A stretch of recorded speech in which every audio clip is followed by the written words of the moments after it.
Bonjour et bienvenue sur la chaîne de Nanto le Gobelin Noob. Aujourd'hui, ce sont les règles et la bataille rangée de notre numéro 30. On débute évidemment par les règles et la feuille de règle numéro 10, mise en page règle de base. Aujourd'hui, on aborde différents points. D'abord, la garnison. La garnison, c'est-à-dire que nos unités peuvent entrer en garnison d'éléments d'un terrain défendable. Ça veut dire quoi ? Ça veut dire que jusqu'à 60 figurines peuvent être en garnison d'un très grand élément de terrain défendable et jusqu'à 30 pour un grand élément de terrain. Jusqu'à 15 pour tout autre élément de terrain défendable. Les figurines donc, qui ont une caractéristique de blessure de 10 ou plus ne peuvent pas être en garnison.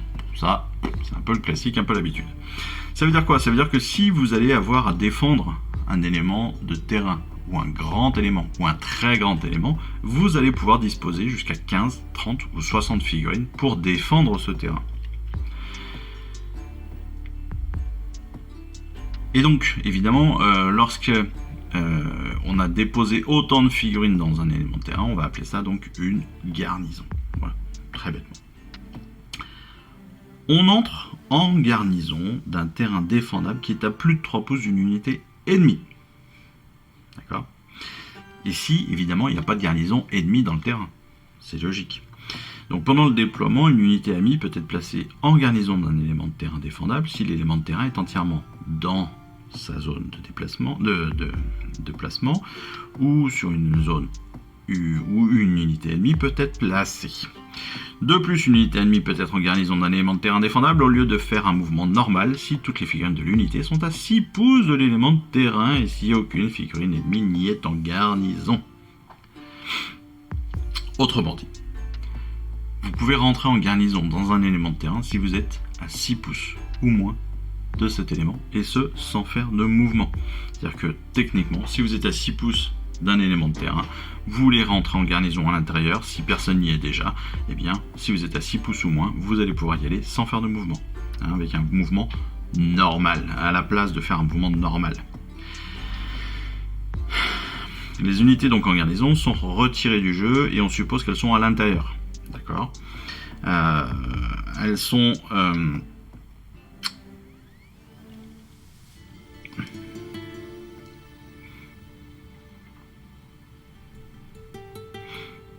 Oui, les unités qui se battent contre une garnison, dans un élément de terrain dans lequel il y a une garnison, sont considérées comme des figurines normales ennemies. Ça, c'est classique.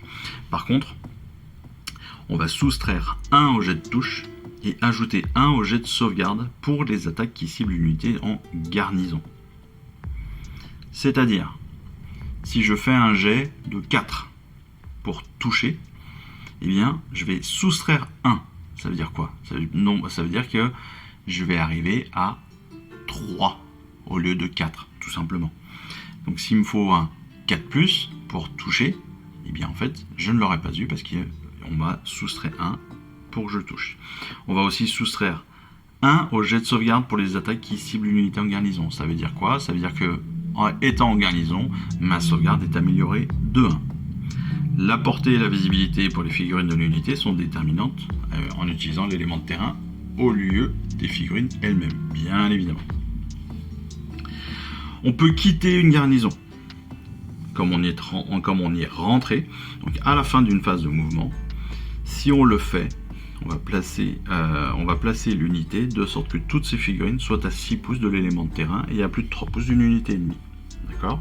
Donc si on sort d'une garnison, si on sort d'un élément de terrain, d'accord, on va se placer à 6 pouces au-delà. C'est-à-dire que, imaginons qu'on est en garnison, je vais aller me placer à 6 pouces, mais si j'ai un ennemi, il faut que je sois à plus de 3 pouces de lui. Ok ? On peut, certaines règles, parfois, permettre de démolir des éléments de terrain défendables. Donc dans ce cas-là, eh bien, on va considérer si un élément de terrain défendable à une garnison, quand il est démoli, il va falloir jeter un dé pour chaque figurine de la garnison. Sur un jet de 1, la figurine est tuée. Les figurines survivantes de la garnison doivent ensuite être placées à 6 pouces de l'élément de terrain et à 3 pouces des unités ennemies. Un peu comme s'il quittait. Mais déjà, si on peut détruire un élément de terrain, si la règle le permet, si votre personnage le permet, eh bien, s'il détruit l'élément de terrain, sur 1, la figurine qui était en garnison est éliminée. Ça aussi, ça peut être intéressant. Je crois que les grottes, les géants, entre autres, peuvent détruire des terrains, il me semble.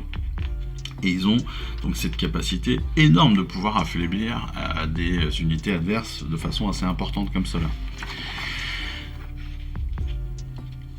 Maintenant, les objectifs. Pardon, j'ai fait bouger la caméra. J'espère que tout va bien. Les objectifs. Donc, premièrement, on peut avoir donc à protéger ou aller récupérer des objectifs. Pour ça, on a ce que l'on appelle des pions d'objectifs. Donc, on en a reçu justement dans ce numéro 30, on a reçu 6 pions d'objectifs qui sont en plus marqués en fonction de nos factions. Oh, c'est beau, c'est bien fait. Et donc on va savoir maintenant, on va enfin pouvoir utiliser ces pions et utiliser tous ces éléments-là dans nos batailles, bien sûr. Donc pour ça, il y a différentes choses. Déjà, le contrôle de pions.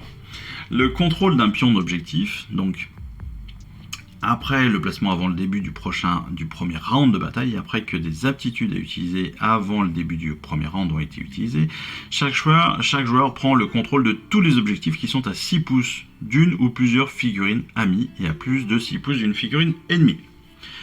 Ça veut dire quoi? Ça veut dire que pour contrôler un objectif, il faut être à moins de 6 pouces de ce pion d'objectif, et que, évidemment, il ne soit pas contrôlé lui-même par une unité ennemie. Ça paraît logique.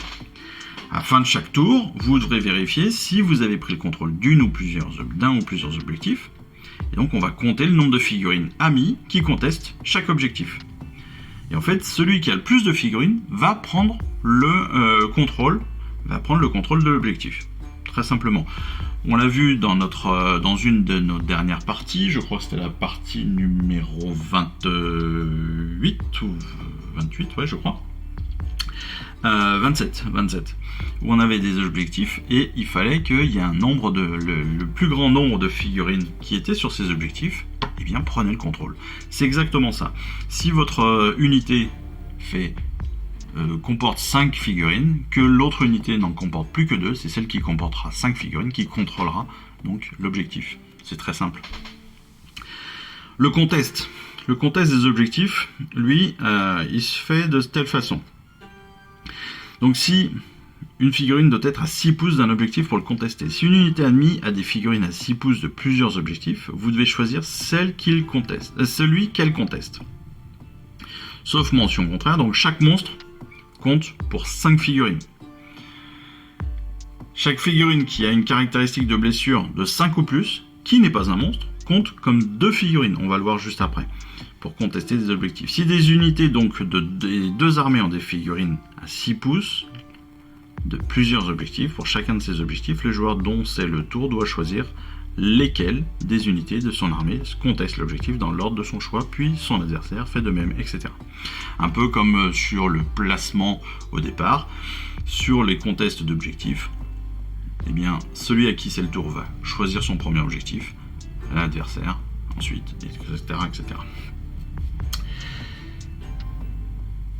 Ensuite, le contrôle de terrain, donc un pack de bataille vous demandera parfois de contrôler un élément de terrain. Les éléments de terrain défendables sont contrôlés donc par le joueur qui a des unités en garnison dans ces éléments de terrain.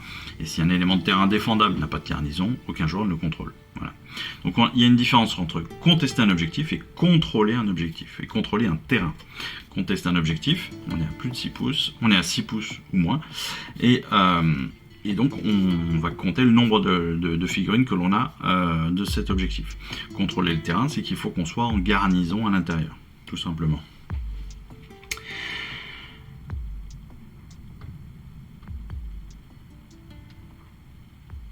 Soit on est en garnison, soit on est à moins de 3 pouces. Hein, moins de 3 pouces et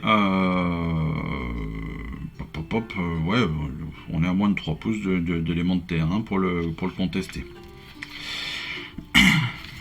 Donc, comment est-ce que ça fonctionne? On passe au tutoriel numéro 6 qui est sur les pions d'objectifs, sur la contestation, le contrôle des objectifs. On va utiliser donc les objectifs que l'on a vus. Il va falloir les découper, vous pourrez bien évidemment les plastifier pour ceux qui veulent les garder un petit peu plus, pour les protéger. Chaque fois que vous devez mesurer, donc depuis un pion d'objectif, ça se fait depuis le centre. On a des points au milieu de chacun des objectifs, et donc ce sont ces points-là qui vont matérialiser le centre, et qui vont être la base pour prendre les distances. Contester et contrôler les objectifs, donc pour contester, toutes les figurines de l'unité de Vindictor contestent cet objectif, ici, car elles se trouvent toutes à 6 pouces au maximum de celui-ci. Comme il n'y a pas de figurine de la destruction, à 6 pouces ou moins du pion d'objectif, à la fin du tour, eh bien, quand les deux joueurs vérifieront qui contrôle l'objectif, eh bien, c'est le joueur de l'ordre qui prendra le contrôle. D'accord ? Ils ont contesté l'objectif, ils en prennent le contrôle parce qu'ils sont seuls en contestation. Attention, c'est pas tout. Il y a une autre règle intéressante. C'est que si à la fin d'un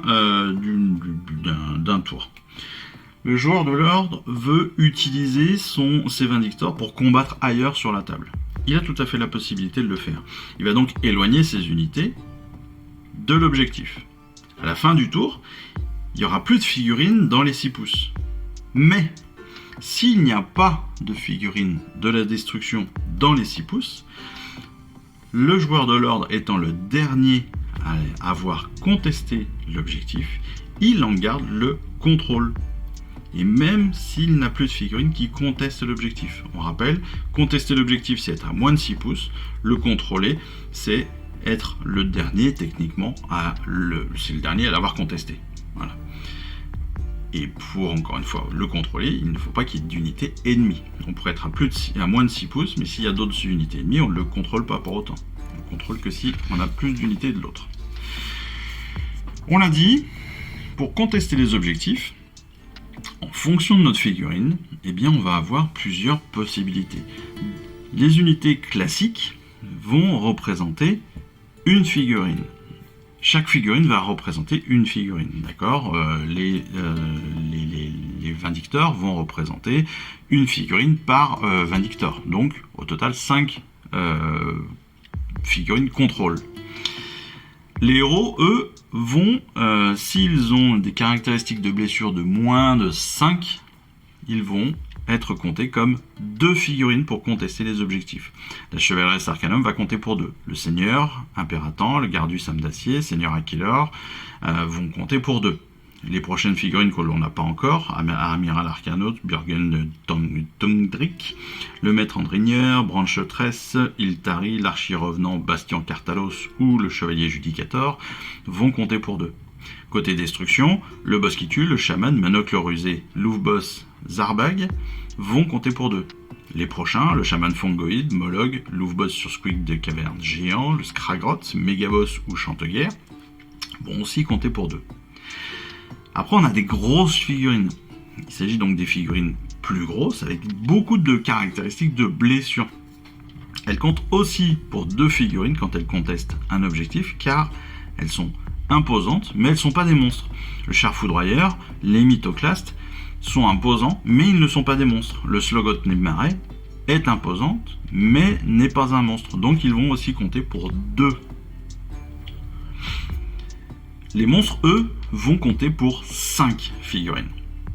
Je prends par exemple, alors déjà on n'en a pas encore, mais les gardes Dracorage, que l'on aura dans les tout derniers numéros, l'esprit de Durtude et Sylvanette, va compter pour 5 figurines. Le Vasoboss Skumdrake va compter aussi pour 5 figurines, ou le Gargant Grande Gousier va aussi compter pour 5 figurines lorsque l'on va contester des objectifs.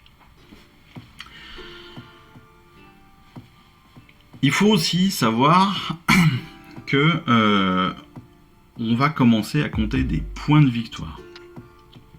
Donc il faut bien penser à noter ces points de victoire potentiellement. Donc dans le feu de l'action, on nous dit il est possible de perdre de vue qui gagne ou qui perd. Il peut être difficile de penser aux points de victoire lorsque 2 héros se livrent à un duel épique, évidemment. Le meilleur moyen, c'est évidemment de tout noter. On comptabilise les points gagnés par chaque joueur au moment où il les marque, et puis s'il les perd, on les enlève, tout simplement. On a ainsi l'esprit libre, comme on nous dit, et on peut se consacrer entièrement à notre bataille. Mais ça, voilà, on l'a pas encore tout à fait vu, on le verra dans les prochains numéros. On va passer maintenant évidemment à la bataille de la semaine qui s'appelle, donc c'est la bataille rangée numéro 10 qui s'appelle la caravane du carnage. Avec cette petite illustration de Zarbag sur un petit Ador là qui s'amuse pas mal. Allez, on se retrouve tout de suite avec la bataille numéro 10.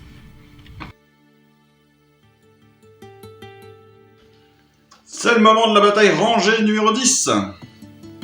La caravane du carnage. Malgré les lourdes pertes subies contre les armées de l'ordre, des unités de la destruction ont réussi à s'infiltrer derrière les lignes ennemies. Les Oruks et les Grotz ont attaqué une caravane de colons venus ravitailler une nouvelle cité. Heureusement, une force de frappe d'Éternel de l'Orage intervient pour repousser les pillards et récupérer le plus d'objets de valeur possible. Les provisions et les marchandises récupérées dans le convoi pourraient faire toute la différence sur le front, où les deux armées restent bloquées dans une impasse sanglante. L'attaque de la caravane donc marque un tournant dangereux dans la guerre entre les forces de l'ordre et de la destruction. Est-ce que cela deviendra un symbole de ténacité face au danger ou ces coffres seront-ils vidés? Alors, comme d'habitude, l'opposition entre l'ordre et la destruction, les éternels de l'orage ont juré de protéger les habitants des royaumes. Ils combattent non seulement pour récupérer les trésors de la caravane, mais aussi pour restaurer la foi des colons. En repoussant les Oruks et les Grotz, les éternels inciteront les mortels à se dépasser. On retrouve donc le Seigneur Impératant avec son Griffdog, la Chevaleresse Arcanum, 5 Vindictors, le Char Foudroyeur, 6 Griffdog avec l'Alpha, et les 4 Prétors. Côté destruction, les Grotz et les Oruks sont des pillards habiles. Les forces de la destruction doivent agir vite pour voler tout ce qu'elles peuvent avant que d'autres adversaires n'arrivent.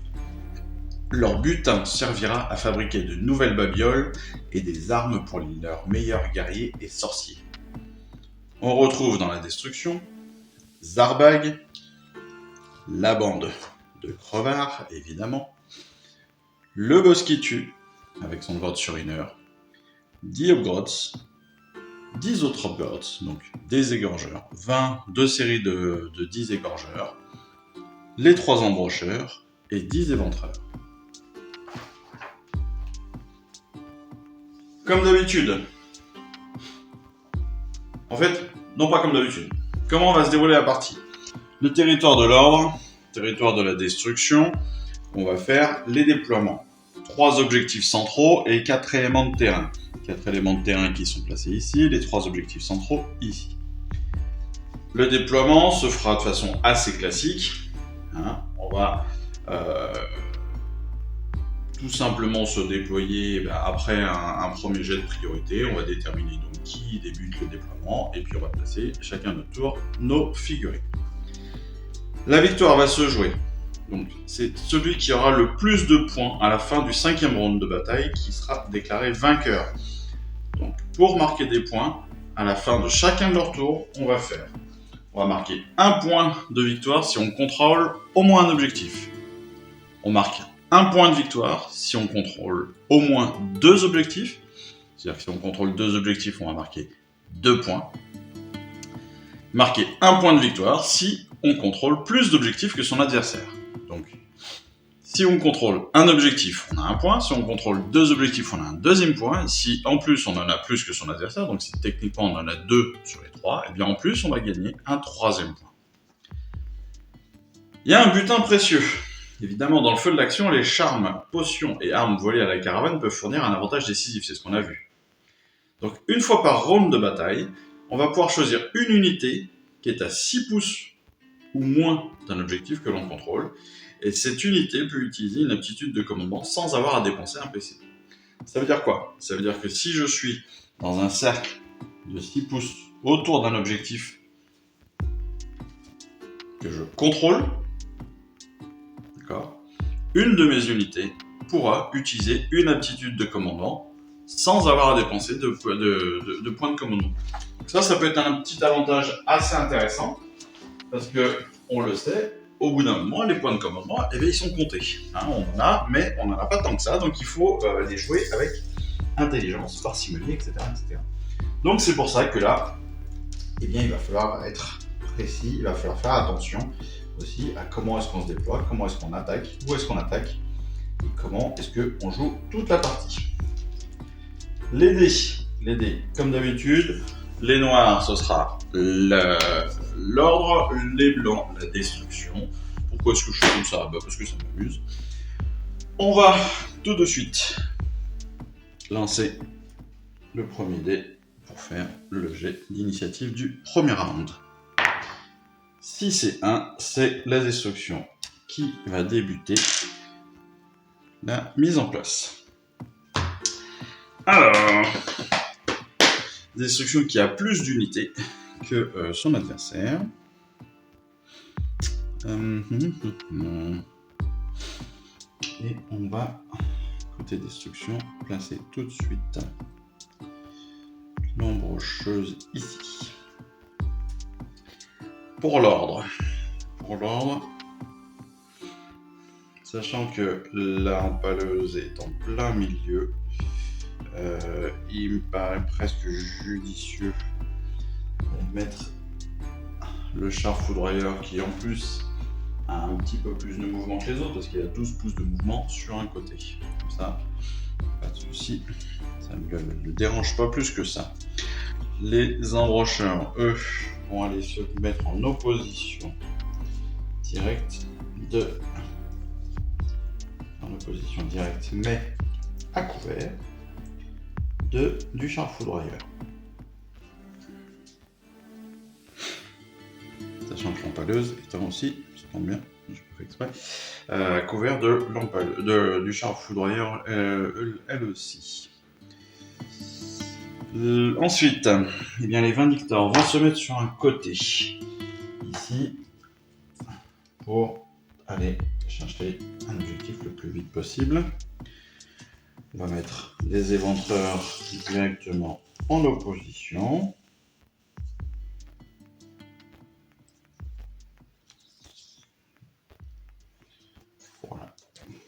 Voilà qui est fait. Clac, clac, clac. Ensuite, eh bien, les Griffdogs, eux, vont aussi se mettre en voie centrale. Non, pas en voie centrale, ils vont aller se poser sur un côté. Voilà. Non, de l'autre côté.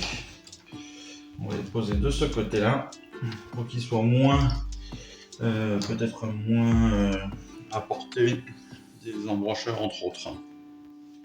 Il reste Zarbag et sa bande de crevards que l'on va mettre ici, plein centre, plein fer,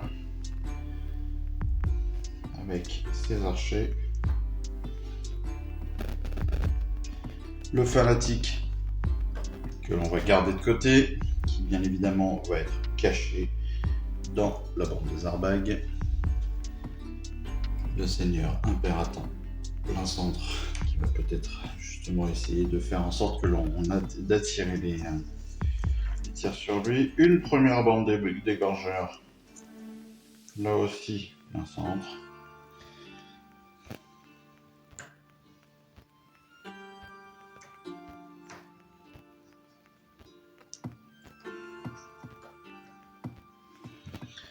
Les Praetors direct sur cet objectif. Le boss qui tue avec son grotte. Voilà. À proximité des éventreurs. La cheval à Sarcanum, pareil, à proximité des Praetors. Et le seigneur impérateur, histoire de protéger tout le monde, donner des boucliers mystiques si besoin sur ces unités d'élite.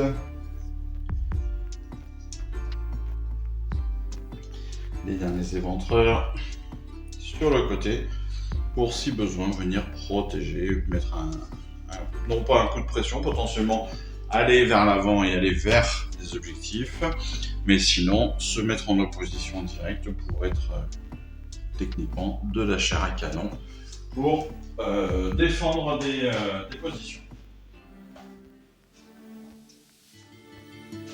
Comme il est conseillé, on va aussi bien tout simplement, on va prendre une feuille et sur cette feuille nous allons pouvoir marquer notre score. N'oublions pas qu'à chaque tour il faudra notifier le score, donc c'est ce que nous allons faire avec donc la destruction d'un côté et évidemment l'ordre de l'autre. Ici, hop, on va faire un point bête. Là, ordre, destruction, tour 1, 2, 3, 4, 5 et total. Voilà. Hein. J'ai besoin de voir exactement l'ordre, destruction, tous les rounds et le total. Évidemment, du nombre de points. C'est potentiellement autour de la destruction. C'est eux qui vont choisir s'ils débutent ou pas cette partie. En l'occurrence, s'ils débutent, déjà on va déterminer s'il y a un général. Le général que l'on va donner aujourd'hui, eh bien ça va être notre boss qui tue. Notre boss qui tue qui va être un héros. Si je ne me trompe pas, c'est un héros, ça tombe bien. On a plusieurs héros, en l'occurrence on a aussi Zarbag qui est un héros et qui est un sorcier.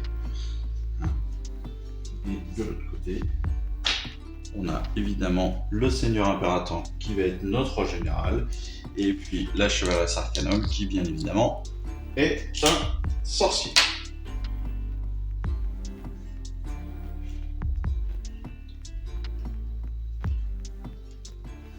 C'est la destruction donc qui va prendre le premier tour, donc ils vont prendre aussi 2 points de commandement. Je rappelle que le premier joueur du round bénéficie de 1 point de commandement et d'un deuxième point de commandement si son général est en place, c'est le cas. Le deuxième joueur du round prend 2 points de commandement plus 1 si son général est en place. Là aussi, c'est bien le cas avec le Seigneur Impérator. On va débuter tout de suite donc avec la phase de héros. La phase de héros, donc on a reçu nos points de commandement, on va pouvoir choisir la tactique de bataille. Bon, pour nous, c'est pas compliqué pour les Auruks. Hein. C'est évidemment le trait de bataille, c'est l'arme côté de venin. On n'a pas forcément de tactique autre plus que ça. On va pouvoir faire une action héroïque. Et pour cela, on va débuter donc avec justement les actions héroïques. On va essayer de les retrouver dans nos règles. Rappelez-vous, les actions héroïques, ça fait partie donc, des règles de la feuille de règles numéro 4. On a soit un commandement, soit volonté héroïque, soit les heures de gloire, soit la guérison héroïque.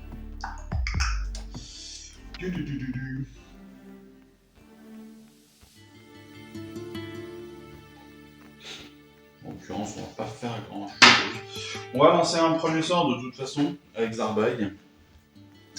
Zarbag qui est un sorcier, donc il a plusieurs possibilités.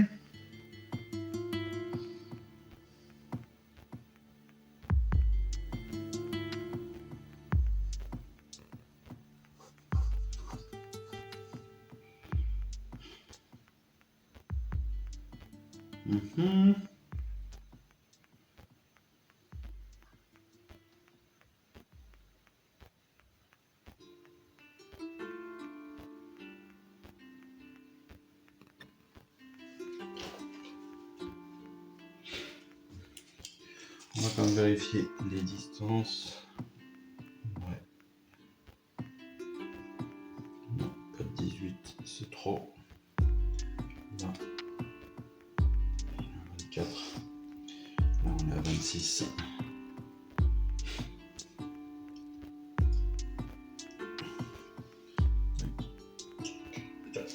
Ok. Ok, donc évidemment, pas possibilité de faire un trait magique, on est trop loin, il y a 12 pouces de portée, là évidemment on est à plus de 18, hein, on est à 17 pouces. Donc il n'y aura pas de trait magique. Par contre, on va pouvoir faire un bouclier mystique. Donc pour le bouclier mystique, eh bien, on va lancer 2 dés. Donc Zarbag lance 2 dés. Il va lancer un bouclier mystique sur, c'est une bonne question. Sur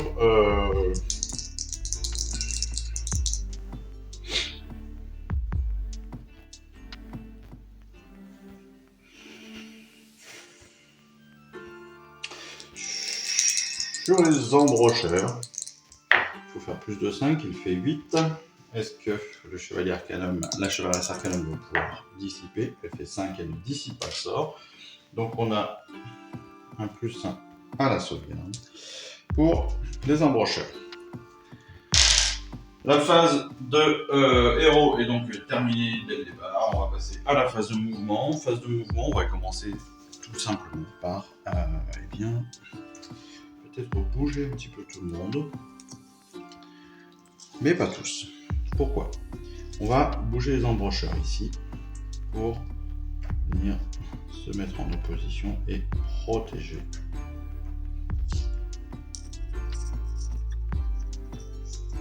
Je vais un peu loin.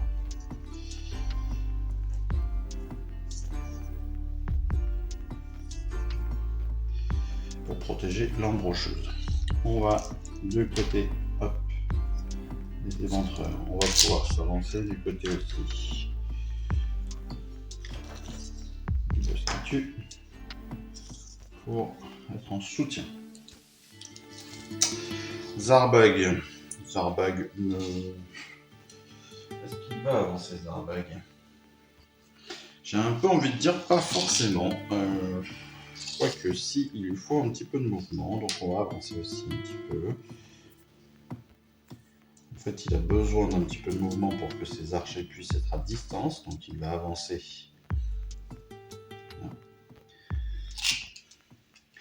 Les éventreurs, là aussi, ils vont avancer de 5. À peu près. Alors pourquoi je dis à peu près? Parce qu'en fait, ils ne vont pas tous avancer de 5. Voilà. Certains oui, d'autres non. L'idée, c'est de garder la cohérence, bien sûr, de l'unité. Ok, ça. Mes aimants font des fois des ravages. Oh, il se balade tout seul. Pardon. Je m'amuse tout seul.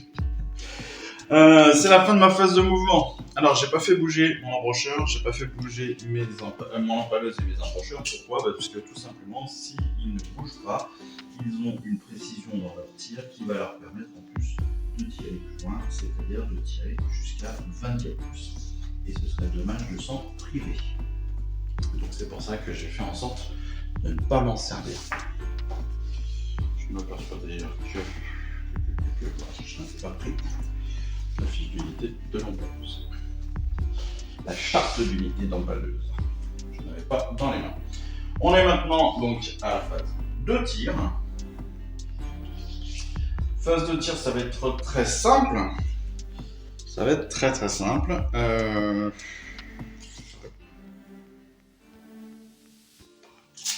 J'aurais pu et j'aurais dû courir. Ne serait-ce qu'ici. Ne serait-ce qu'ici. Parce que je rappelle qu'en fait les points se calculent, les joueurs calculent les points à la fin de 5 rounds. C'est à la fin de chaque round.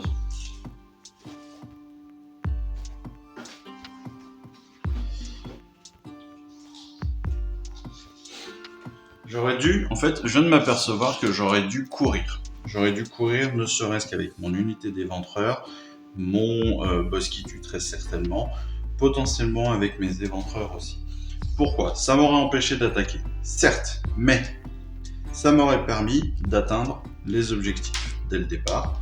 En atteignant les objectifs, ça m'aurait permis surtout à la fin de mon premier tour, à la fin du premier tour de la destruction, d'avoir déjà des points à gagner. Là, à ce niveau-là, je n'ai aucun point. Donc à la fin de mon tour, je vais être à 0. Si l'ordre arrive à se déplacer jusqu'aux objectifs, en l'occurrence là, les Griff Dog qui ont 9 de mouvement, ils vont pouvoir le faire. Le Char foudroyeur qui a 12 de mouvement, il va pouvoir le faire aussi. Eux vont prendre 3 points d'objectif s'ils se déplacent comme il faut.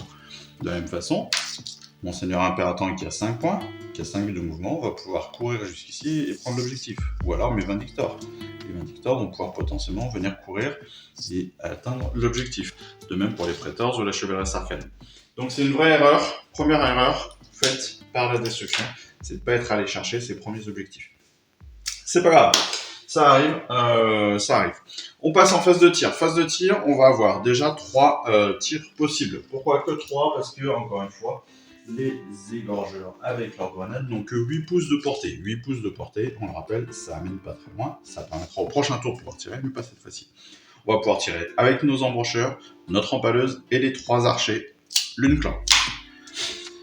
Donc on va commencer, entre autres, avec les 3 archers, les 3 crevards, qui ont donc une attaque chacun. Ils touchent à 4, blessent à 4.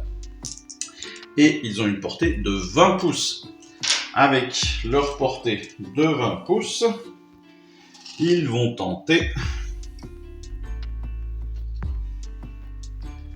Ils vont tenter d'attaquer... Eh bien, peut-être le seigneur impératant, ouais. Alors... Seigneur impératant, ouf. Là aussi, se pose une vraie question. Soit le seigneur impératant, soit le char foudroyeur. Le char foudroyeur, ça permettrait de le vider rapidement, enfin essayer de le vider le plus vite possible de son contenu d'armes, parce que mine de rien, il est très très puissant.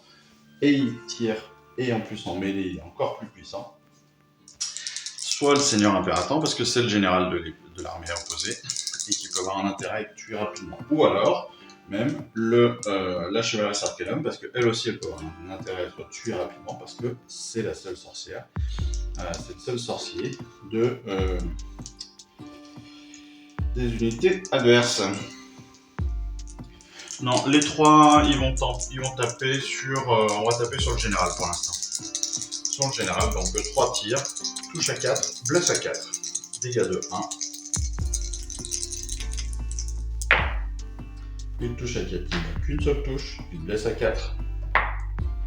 5, donc il y a bien une blessure. Sauvegarde à 3+, comme c'est bien impératant, qui fait 4. C'est sauvegardé. Deuxième attaque, donc, de projectile, avec l'empaleuse. L'empaleuse qui n'a pas bougé, donc elle a une attaque. Elle touche à 2 et blesse à 3+. Elle a une perfo -2. Et elle va taper contre,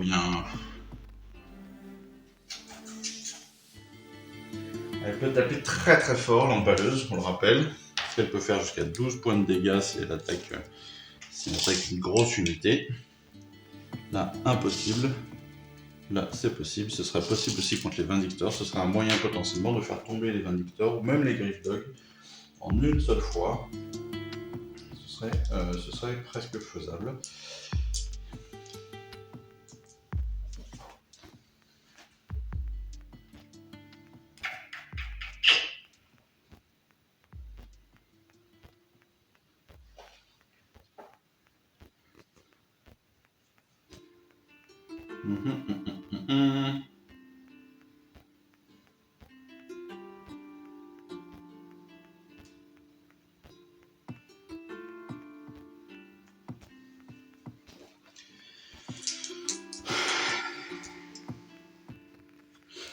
C'est un vrai choix. C'est un vrai choix parce que ça peut être dès le départ une grosse attaque. Elle peut même taper sur les Praetors. Les Praetors sont aussi très très forts et potentiellement difficiles à tuer. Et elle est à distance de tir des Praetors, sachant qu'en plus elle est en arme côté de venin, c'est-à-dire que si elle fait un 6 à la touche, elle fait des blessures mortelles directement. Elle a en plus -2 de perfo, donc c'est plutôt très très intéressant.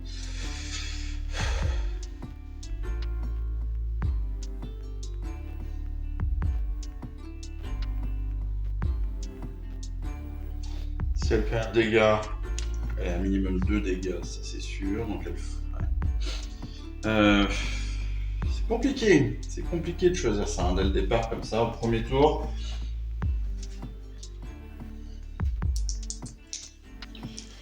Je dirais qu'on va quand même taper.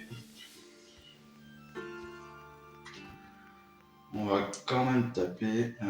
taper sur le Seigneur Impérator, c'est pas grave. Allez, touche à 2, blesse à 3, 6, oh bah super, c'est cassé. Je l'ai fait rebondir sur le bord, ce qui fait qu'il n'a pas roulé. J'ai raté mon tir. Bravo. C'est pas grave, je me suis pris tellement la tête pour pas grand chose. C'est magnifique. Allez, on passe aux embrocheurs. Les embrocheurs, ils sont 3, ils ont une attaque. Eux aussi, donc touche à 2, blesse à 3, perfo de moins 1 et 2 dégâts. Donc ils vont attaquer, eux. Ils vont attaquer la Chevaleresque Arcanum. Parce que si potentiellement on fait 3-6, eh bien ce serait la Chevaleresque qui disparaît directement. Allez, touche à 2. Il y a un 6. Donc il y a déjà une blessure mortelle. Blesse à 3, on fait 2. Donc il y a une blessure mortelle, ce qui fait 2 dégâts contre la Chevaleresque Arcanum. Tout ça, pour ça, me direz-vous. On est sur la fin de la phase de tir. C'est pas terrible. C'est clairement pas terrible. Phase de charge qui ne va pas avoir lieu, phase de combat qui n'a pas lieu, phase de déroute évidemment rien. Donc on s'arrête là pour le premier tour des...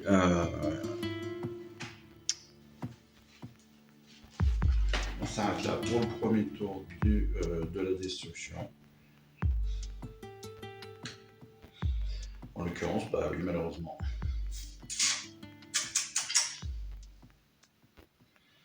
Et c'est là où, encore une fois, je ne suis pas assez,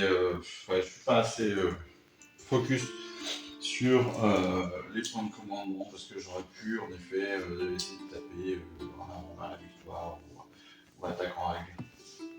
J'aurais pu m'amener un petit point supplémentaire, ce qui aurait été beaucoup plus intelligent. Ce n'est pas grave. On passe donc au tour des Stormcast. Les Stormcast, ils ont 3 points de commandement, ils ont la Chevaleresque. La Chevaleresque, elle va lancer un sort sur les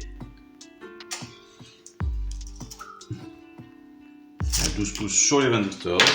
Donc 2 dés, il faut faire 5, elle fait 8. Zarbak va tenter de dissiper le sort, il faut faire plus de 8, il fait 9. Donc le sort est dissipé.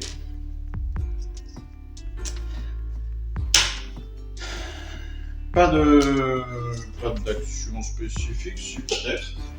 Si peut-être, parce que vous y pensez, donc...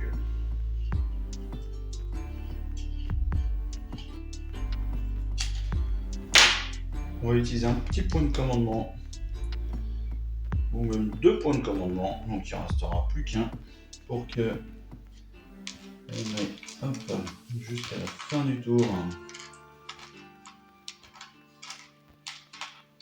un plus 1 à la touche. Voilà qui est fait, plus 1 à la touche sur les Praetors et les Vanitors. Et puis on va commencer phase de mouvement. Phase de mouvement, on va soit aller taper. Allez, on va commencer avec un bon 12 de mouvement pour... Hop, voilà. Ensuite, là, on a le droit à 9 de mouvement. Donc on va aller se mettre directement sur l'objectif. On est à moins de 6. Ah, c'était moins de 6 pouces de l'objectif. Ah bah si, je les maîtrisais bien les objectifs en fait. J'étais à 6. J'étais à 6.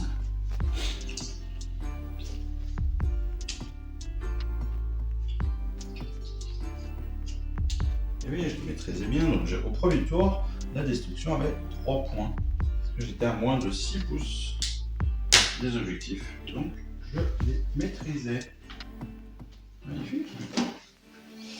Magnifique, je contrôle les objectifs. Un contrôle des objectifs. C'est pas beau la vie.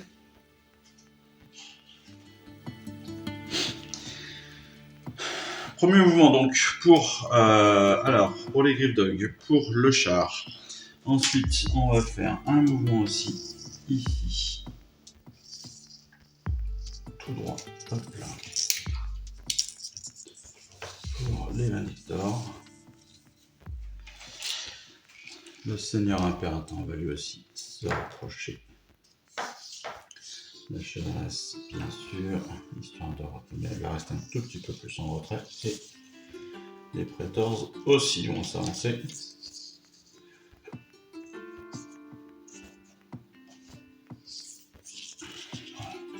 Un petit peu pour être à bonne distance. Parfait, les mouvements sont terminés. On passe à la phase de tir. Phase de tir, on a deux éléments qui peuvent tirer, le char et le Seigneur Impératant. Le Seigneur Impératant, lui, il a D6 de portée, D6 de dégâts, d'attaque, donc il a 6 attaques supplémentaires. 6 attaques, et il va attaquer. Eh bien, voilà, il a 18 pouces de portée, il va attaquer l'embrocheuse. Donc lui, il touche à 3, blesse à 3, performance. Touche à 3. Il fait 4 touches. Blesse à 3. Il fait 2 blessures. 2 blessures, perfo 2 moins 1. L'empaleuse, elle a une sauvegarde 5+. C'est-à-dire qu'il faut faire 2-6 pour ne pas perdre de points de vie. Il perd 2 points. Hop. Le char foudroyeur, lui aussi, a une attaque de 18 pouces. Alors, l'empaleuse est en protection, est à couvert. Donc ce qu'il va faire, ce que le char foudroyeur va faire, c'est qu'il va attaquer plutôt Zarbag. Touche à 3, blesse à 3, donc la bande de Zarbag. Touche à 3, blesse à 3. 2 touches, blesse à 3. 2 blessures. Sauvegarde à 6. Sauf que il y a une perfo 2 moins 1. Donc pas de sauvegarde possible. Zarbag perd donc 2 points de vie. Directement. Clac. Voilà qui est fait. Ok, rondement mené. On passe maintenant à la phase de charge. La phase de charge donc, des Stormcast. Alors, les Prétors vont commencer. Ils font 4. Ils ne seront pas à portée, ce n'est pas possible. Le Seigneur Impératant, il fait 10. Il va pouvoir... Il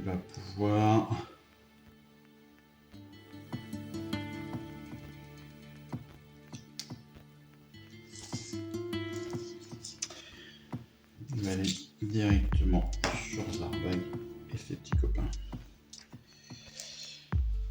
Les Vindictors, 2, ils ratent la charge. Les Griffdog, ils font 11, ils vont aller charger et ils se retireront de 6 juste après.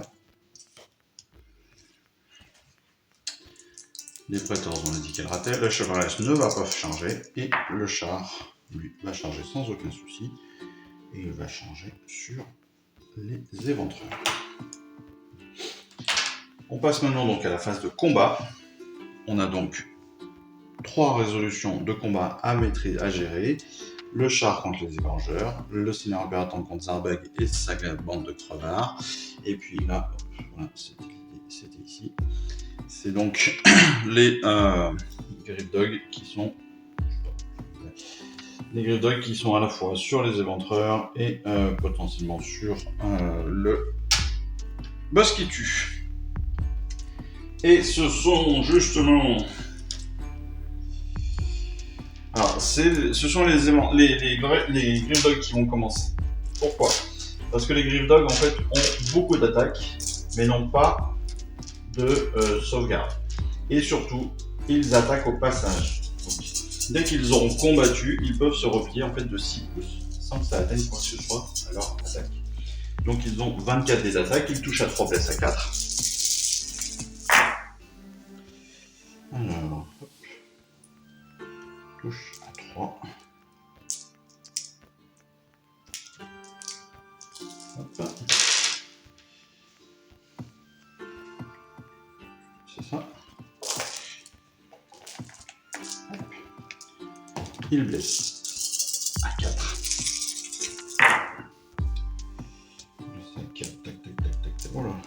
terrible ça. Ouais, c'est pas terrible, ils ont fait que 3 blessures. 24 tirs, 3 blessures. Sauvegarde. Des éventreurs. Les éventreurs se fait 5+.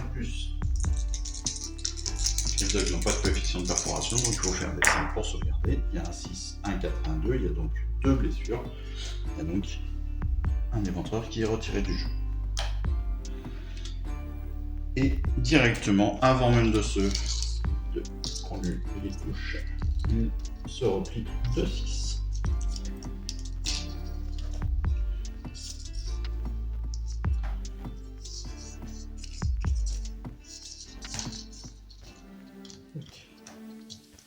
C'est aussi pour ça que c'est intéressant, les Griffdog.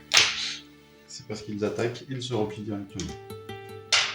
C'est maintenant à Zarbag et à tous ses petits copains d'attaquer.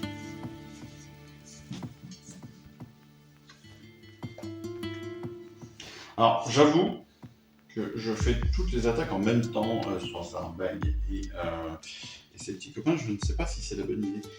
Et j'ai l'impression que c'est... Enfin, pour moi, c'est une seule et même unité. Hein. C'est la bande de crevards de Zarbag. Donc voilà. Alors, on a donc Zarbag qui a 3 attaques. Touche à 3, blesse à 3, perfo de -1. Alors, touche à 3. Déjà, il a 3 touches. Il blesse à 3. Il a 2 blessures. Contre donc le Seigneur Impératant, qui est perfo -1 de perfo. Et sauvegarde à 3+. Il fait 2-6. Tout est sauvegardé, pas de souci. On a un aiguillon squig, touche à 3, blesse à 3. Pas de touche. Un filet barbelé, touche à 3, blesse à 3.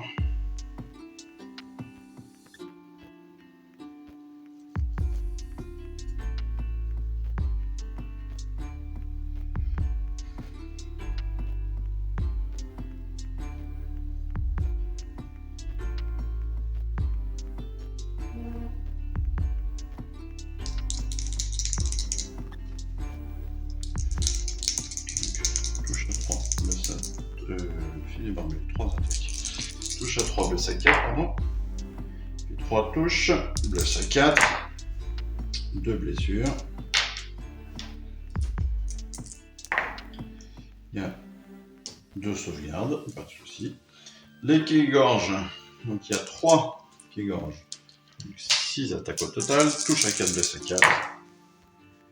Il y a une touche, blesse à 4, pas de blessure. On est bien là, on est bien. Il y a 2 squigs qui ont aussi 3 attaques chacun. Ils touchent à 4, blesse à 3. Touche à 4, ils font 3 touches. Blesse à 3. Ils font 3 blessures. Une parfois de -1. Et donc il y a une blessure pour le Seigneur Impératant et son Griffdog. Et ben c'est pour terminer tout ça. Le Seigneur Impératant va garder ses forces, donc à faire. Hein. Il s'est fait attaquer, il va pouvoir répondre tout à l'heure. Les éventreurs, le Bosquitu n'ont même pas pu répondre parce que les Griffdog se sont barrés. Donc là, on passe au char foudroyeur. Le char foudroyeur qui lui va faire son attaque de mêlée. Attaque de mêlée avec tout d'abord 3D qui touche à 3, blesse à 3 avec la hache. Donc hop, on a 2 touches. Blesse à 3, pas de blessure. Ensuite, les griffes d'estrier qui ont 6 attaques, touche à 3, blesse à 3. Touche à 3, on a 4 touches.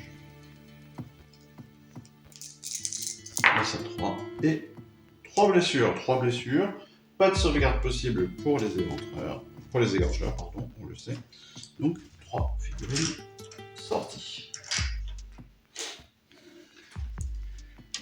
C'est au tour maintenant des égorgeurs de répondre. Les égorgeurs, ils sont 2, 4, 6, 7. Ils ont... Les égorgeurs, ils ont 2 attaques chacun, ce qui les a donc 14.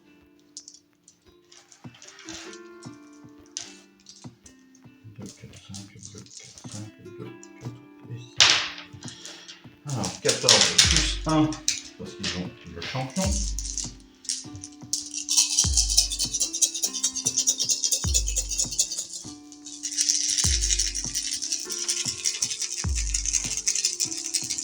Les touches à 4, blesse à 5.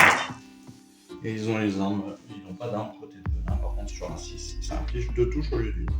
Voilà, 2, 6. Donc ils touchent déjà à 4, j'ai dit. Donc tout ce qui est au-dessus de 4 compte, tac, tac, tac, tac, tac. Et en plus, ils ont 2 touches à 6. Donc ce qui fait 11 touches. Et ils blessent à 5. Ils blessent à 5. Tac, tac, tac, tac, tac. On a un cassé que l'on va relancer. 3 touches ratées. Et une quatrième touche ratée. 2, 4, 6, 7 blessures donc au total. Potentiellement 7 dégâts. Sauvegarde à 3+ pour le charfoudroyeur. Et on n'a qu'une seule blessure.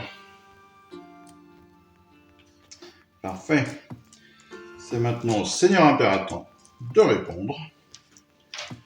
Le Seigneur Impératant lui aussi 2 attaques.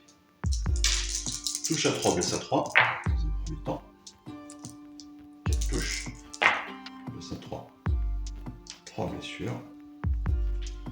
Perfo de -1, les arbailles s'écrevent. Ils ont un 6+ en sauvegarde, donc avec une perfo de -1, impossible de faire de sauvegarde. Donc on a 6 dégâts. 6 dégâts, ça veut dire 3 personnages de retir. On va retirer les 2 squigs. Et on va retirer. On va retirer. Et on va rien retirer de plus. On va rajouter 2 blessures à Zarweg. Voilà. On fait 4 blessures. Ensuite, le Griffdog. Le Seigneur Impératant qui lui a 4 attaques aussi. Il touche à 3, blesse à 4. Il touche à 3, il fait une touche, blesse à 4. Il ne fait pas de blessure. C'est la fin de la phase de combat. On passe en phase de déroute. Phase de déroute, on va avoir 3 tests de déroute. Un pour l'unité dégorgeur. Les dégorgeurs, donc ils ont une bravoure de 4. Ils font 5. 5 plus 3, ça fait 8. Moins 4, ça fait 4 encore. Donc il y a 4 nouveaux personnages qui vont être retirés du jeu. Chouac. Voilà qui est fait. Aïe.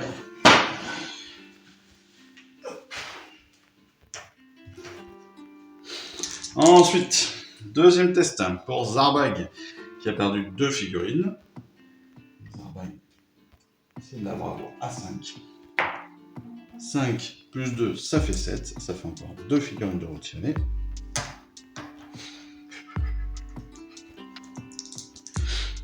Et les éventreurs qui ont une seule. À 5 pardon. Une bravoure à 5, ils font 6. 6 plus 1, ça fait 7. Donc encore 2 éléments retirés du jeu. J'ai bien évidemment certainement oublié des choses. Non.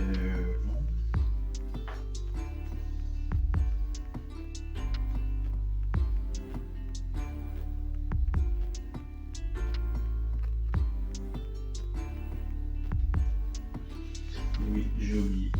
Oh là là. C'est vraiment compliqué de tout gérer, hein, je vous le dis.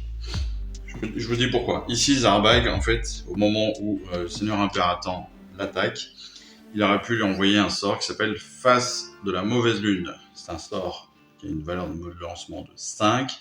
Et si il passe, en fait, l'unité, donc le Seigneur Impératant aurait dû reculer. Hein, il aurait dû donc se replier. Et s'il n'avait pas pu se replier, il aurait perdu D6 blessures mortelles directes. En l'occurrence, il aurait pu se replier. Avec les égorgeurs, je crois qu'il y a aussi quelque chose.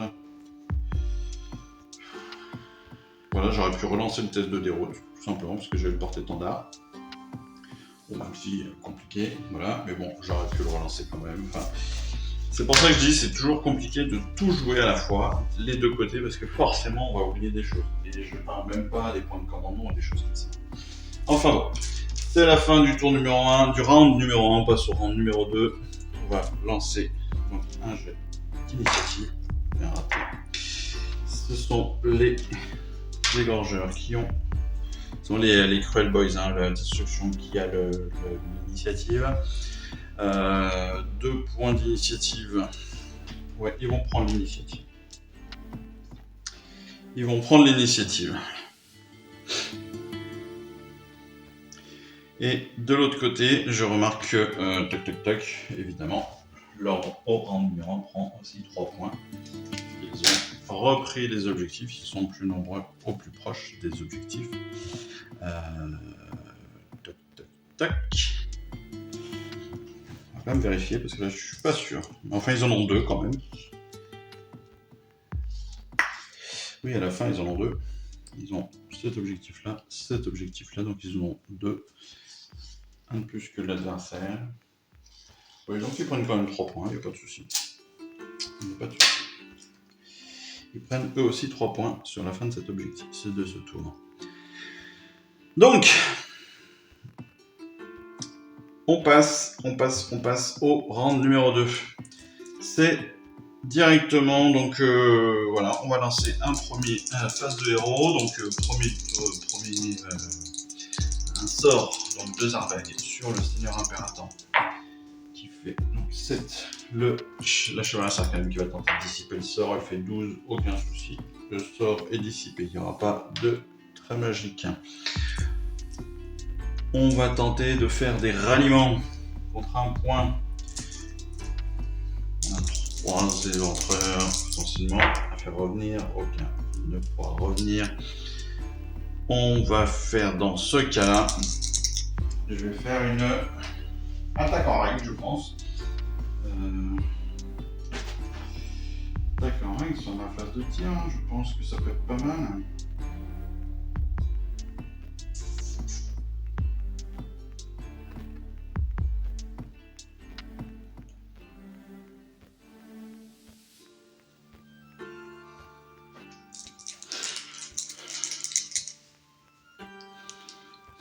Ouais, on va faire ça.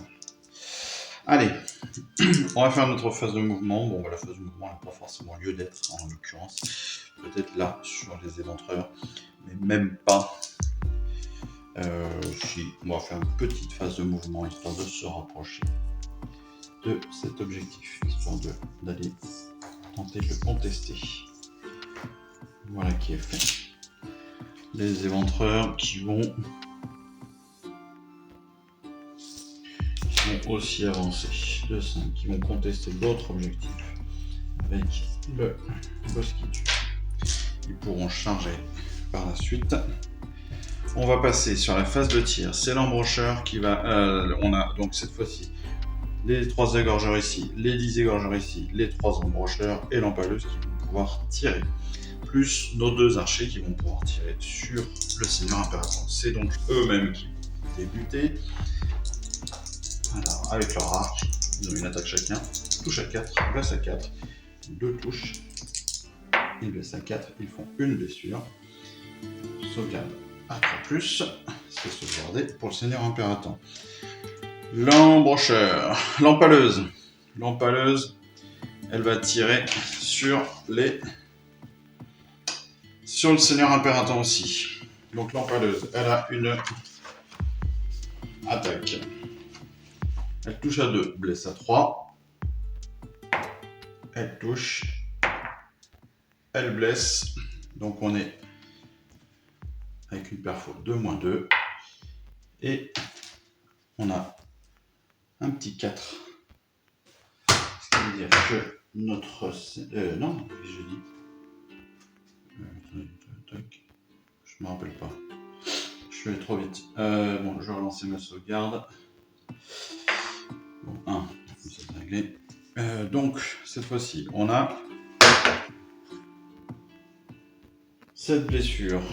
7 points de blessure pour le Seigneur Impératant. 2, 4, 6, 7. Sur des 5, plus, on a une blessure supplémentaire au 2.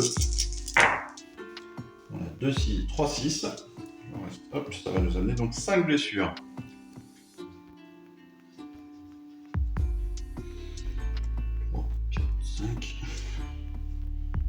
et de 6. S'il fait 6 blessures sur le seigneur impératant, il ne lui reste plus qu'un point de vie. Les 3 embrocheurs vont pouvoir aussi tirer. Alors, techniquement, ils ne sont pas obligés de tous tirer sur la même cible. Donc le premier va tirer, il y en a un qui va tirer sur le seigneur impératant. Il touche à 2, blesse à 3. C'est touché, blesse à 3, c'est blessé.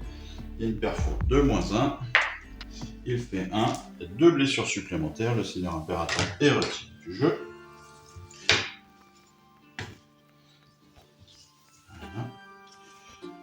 Et les 2 autres vont tirer sur le char foudroyeur. Donc ils touchent aussi à 2, blesse à 3. Sur un 6, ils font, on n'est pas d'un côté de venin, blesse à 3, ils font 2 touches, 2 blessures. Perfo de -1, sauvegarde à 3.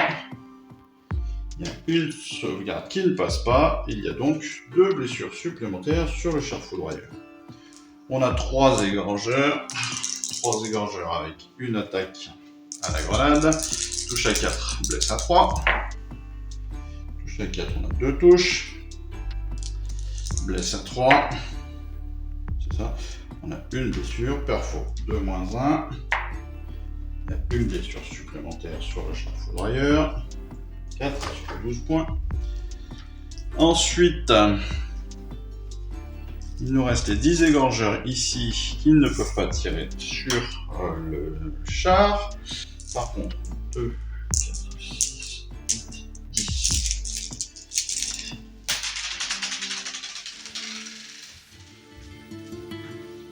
Alors, par contre, ils vont pouvoir attaquer. Les Gryffdog ou les Praetors. Ils vont attaquer les Praetors. Ils touchent les Praetors. Non, les Vaniktors. Ils touchent. Non, ils vont attaquer les Gryffdog. Est-ce qu'ils sont à portée au moins? Ils sont à portée. 9. Parfait. Donc, 8. Ah, 8. Pas 9. Ouais, c'est quand même. C'est. Allez, touche à 4, blesse à 3. Il n'y a pas de sauvegarde, ça peut être intéressant. Tac, tac, tac, là. Ici, blessure. 2, 4, 6, c'est bien ça. Blesse à 3. Il y a 4 blessures. 4 blessures, ça fait tac, tac, tac, 2 Gryffdog qui sortent du jeu. Voilà qui est fait pour l'ensemble des tirs. Oui, c'est ça, c'est tout bon. C'est tout bon. On passe donc maintenant à la phase de charge. Phase de charge, bon, on va difficilement rater, mais on va le faire quand même. Ce sont les égorgeurs qui vont aller attaquer le char foudroyeur. De toute façon, on n'est plus à ça près. Zarbag et sa bande qui vont rater. Ouais, ils ont raté. Les éventreurs là-bas qui vont. Et le boss qui tue. 4, ça va marcher. 7. Hop, donc 7 sans problème. Sans problème, on va arriver sur les Gryffdog. Ici et ici. Voilà. Est-ce que les égorgeurs du milieu, ils vont.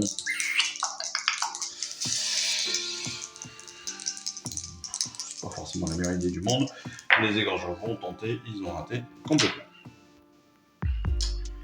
Hop là. On passe donc à la phase de combat.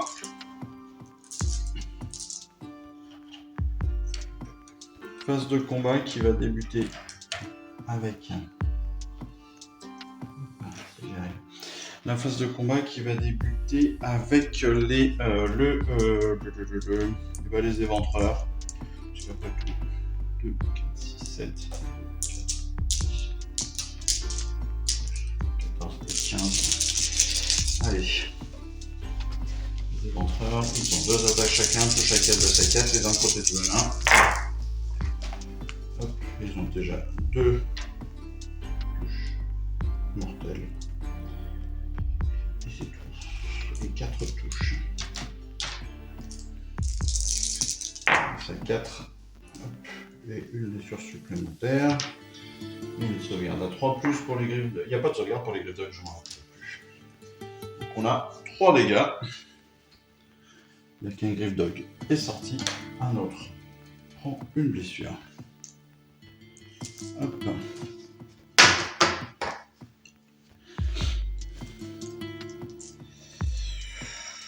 Ce sont justement les griffes dog qui vont attaquer et qui vont potentiellement pouvoir se replier de 6 si besoin est. Donc ils sont 2 encore, ils ont 4 attaques chacun.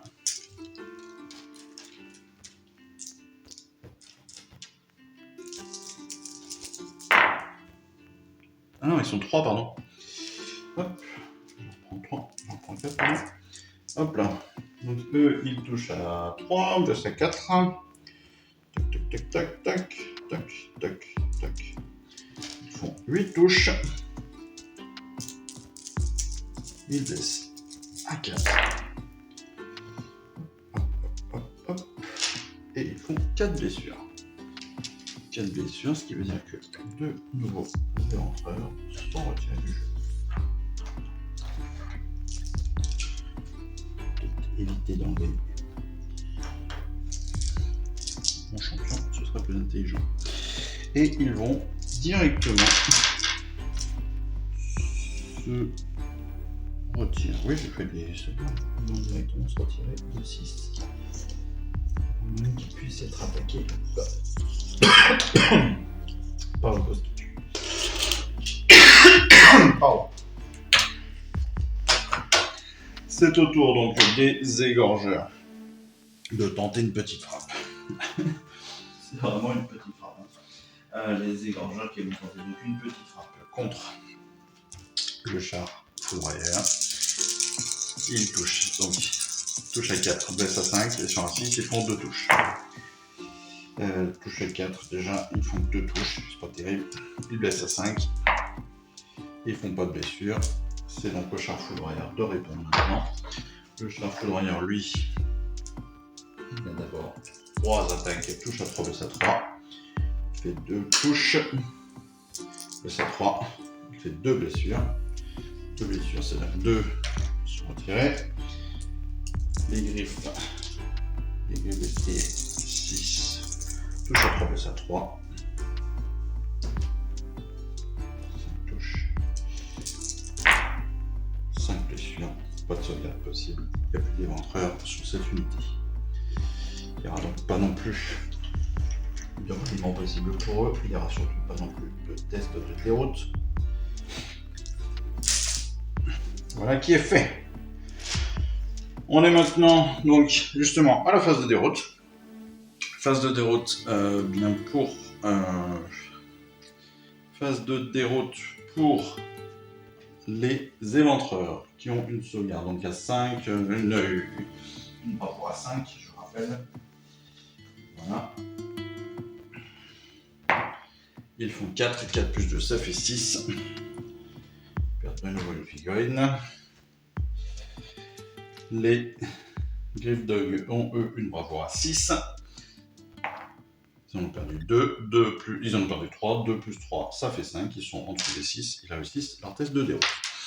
C'est au tour donc des Stormcast, eux ils ont 3 points de commandement, ils vont pouvoir commencer à en faire péter un pour tenter un ralliement sur les 3 Griff Dog. Sur les 6, aucun ralliement possible. Hop, allez, le cheval Arcanum va tenter de lancer un sort très magique sur les éventreurs, les égorgeurs à côté d'elle. Elle est à 10. Sarabak qui répond, il est aussi à 10. Il ne fait pas plus, le trait magique passe. Donc il y a des 3 blessures mortelles. Un petit 3, ça fait 2 blessures mortelles. Ça fait 2 égorgeurs qui sortent du jeu. Voilà qui est un bon début. Ensuite, on passe à la phase de mouvement. Phase de mouvement, et bien, hop. Le char foudroyeur qui va se rapprocher d'ici. Les prétors qui vont dire tout simplement, très tranquillement, venir occuper le terrain. La chevaleresque Arcanum va venir elle aussi se rapprocher de l'objectif. On va laisser l'objectif central. Attention. Ah, je n'ai pas compté les points. Non, ils sont 2, 4, 5, là, 6. C'est bon si. Là. Donc il y avait quand même 3 points pour la destruction. Ils étaient plus proches des objectifs. Et qu'ils en avaient un de plus que leur adversaire. Alors. Phase de mouvement, donc pour les Vindictors, qu'est-ce qu'on fait?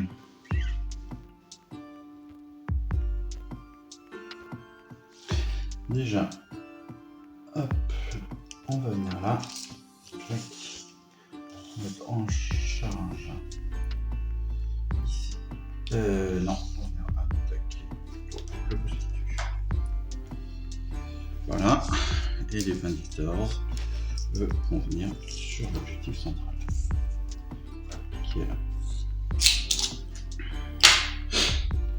On est maintenant sur la phase de tir. Seul le char foudroyeur a des attaques de tir. Il va tirer contre Zarbag et son équipe. Il touche à 3, blesse à 3. Il touche à 3, il fait 2 touches. Il blesse à 3, il fait une blessure. Perfo de -1, sauvegarde à 6 pour Zarbag et ses copains. Ce qui veut dire qu'il y a un dégât supplémentaire. Zarbag, lui, il a 5 points de vie. Ou alors c'est une blessure. On va tenter de protéger le boss. Donc, avant d'allouer une blessure ou une blessure mortelle à Zarbag, ou au lieu de faire un jet de protection contre une blessure, blablabla, on va lancer un dé. Sur 1 et 2, la blessure est à Zarbag. Sur 3 et plus, elle est allouée à l'unité de Zarbag. 3 et plus, ça tombe bien. Il y a un point qui arrive sur l'unité. Hop. Ça, c'est fait. Ensuite, phase de tir terminée. On passe à la phase de charge. Phase de charge. Bon, bah, le char est déjà en charge. Les Griffdog sont déjà en charge aussi. Les Vindictors vont aller en charge, voilà, contre les égorgeurs. Ils vont s'amuser à leur taper dessus. Les Praetors vont pouvoir aussi, sur un 5, ça va être un peu juste. Ouais, c'est trop juste. La Chevalerie Arcanum n'a pas besoin, donc on va laisser comme ça. On passe donc à la phase de combat. Phase de combat, c'est le char foudroyeur qui va débuter. Pourquoi? Parce qu'il a plein de points de vie. Oh, il a encore plein de points de vie, donc il n'y a pas besoin que ce soit lui qui débute. On va plutôt faire débuter les Griffdog. Ils sont encore 3, ils ont encore 3 attaques chacun. En plus, ils ont un dé de plus parce qu'ils sont encore 3 unités dans 3 unités, 3 figurines dans l'unité. Touche à 3, blesse à 4. Touche à 3. Il blesse à 4. 5 blessures. 5 blessures sur le boss qui tue qui a une sauvegarde de 3+. Et notre perfo, on a une blessure sur le boss qui tue. Il a 6 points de vie. Et derrière, ils vont évidemment se replier de 6. Hop là.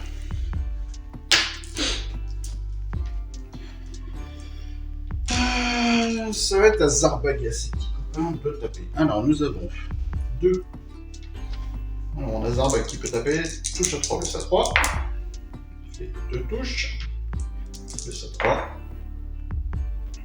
Il fait 2 blessures. Sauvegarde de 3+, avec une perte de -1, donc de 4 pour sauvegarder de 2. On a 4 blessures supplémentaires. Hop. Zarbag va lancer un petit sort. Donc il va tenter de lancer un sort. Je crois pas que j'en ai lancé un. Non, j'en ai pas lancé un. Donc, il semble pas. Je sais plus. Bon, peu importe. Face à la mauvaise lune. Donc, c'est un sort ayant une valeur de lancement de 5. S'il est lancé avec succès, on va choisir une unité ennemie à 3 pouces. Et elle doit soit se replier, ce qui n'a aucun intérêt.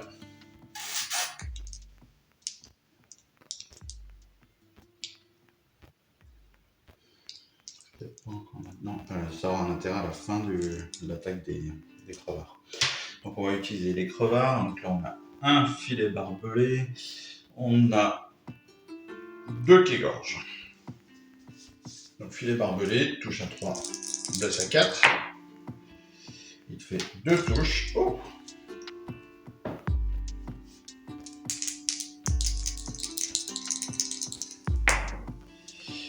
pas de blessure. Les quai-gorges, ils ont 2 attaques chacun, touche à 4, blesse à 4.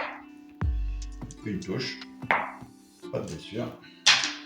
Et c'est là que Zarbaï fait face à la mauvaise lune. Il fait 9. On va tenter de dissiper. 7. Le sort passe. On va se replier de 6 pouces, si je ne me trompe pas. On va se replier de 6 pouces.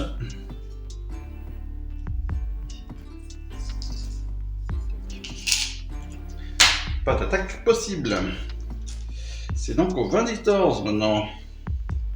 Les Vindictors qui eux sont 5, donc ils ont 11 attaques de 4, 6, 8, 10 et 11. Et ils ont sur un 6 blessure mortelle, je sais.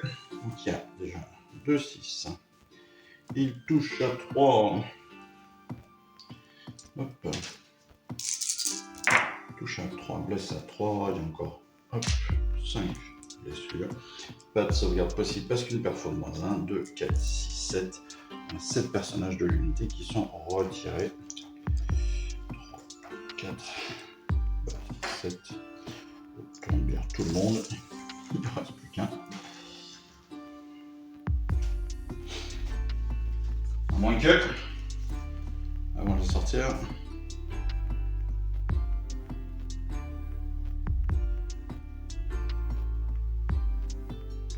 bon. J'avais espéré que j'ai un petit truc, mais non. Voilà, la phase de combat est terminée, on passe à la phase de déroute. Phase de déroute, et bah voilà, pour lancer un petit dé de déroute hein, pour l'égorgeur. On sait très bien que c'est raté.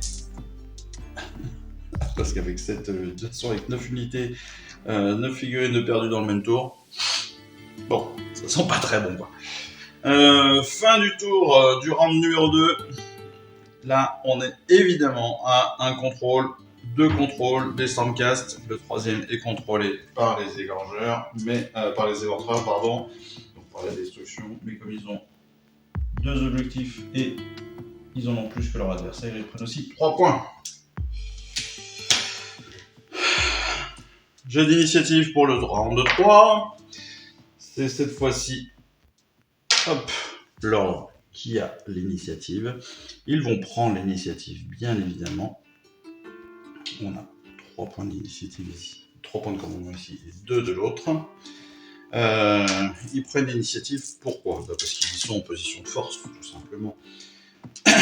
Et on va démarrer avec un trait magique. Un trait magique ici. Voilà. Trait magique de la chevalasse Arcanum sur Zarbaï, qui fait un 7. Zarbaï qui va tenter de contrer ce sort, qui fait 9, heureusement pour lui. Ensuite, phase de mouvement. D'abord, on va tenter un ralliement des griffes de qui sont 3 sur un 6. Sur les 6, ils reviennent. On a un 6, un carrière. Hop là-bas. Phase de mouvement. Voilà. On revient en combat rapproché sur le boss qui tue et on pourra se retirer de 6. Phase de mouvement ici pour le char-fourrailleur. Les Vindictors ils vont se rapprocher. Voilà, ils vont aller au combat ici. Ils n'ont même pas besoin d'une charge, ils sont en combat directement. Les Praetors vont rester là. Et on passe à la phase de tir. Phase de tir, il n'y a que voilà, qui a une arme. Il va tirer contre Zarbag et ses potes. Touche à 3, blesse à 3. Il fait une touche, blesse à 3. Il fait une blessure. Perfo de -1, ça fait un dégât sur Zarbag. Ça tombe bien, il avait 5 points. Il en a plus. Il est mort. Je dois pas le gérer comme il faut, Zarbag. Je pense que c'est vraiment. En fait, ça doit être 2 unités différentes. Je dois dire une bêtise depuis le début, c'est pas possible. Ça n'est pas possible. Mais bon. Phase de tir terminée, phase de charge, bah, même pas besoin de s'embêter, j'ai un peu envie de dire.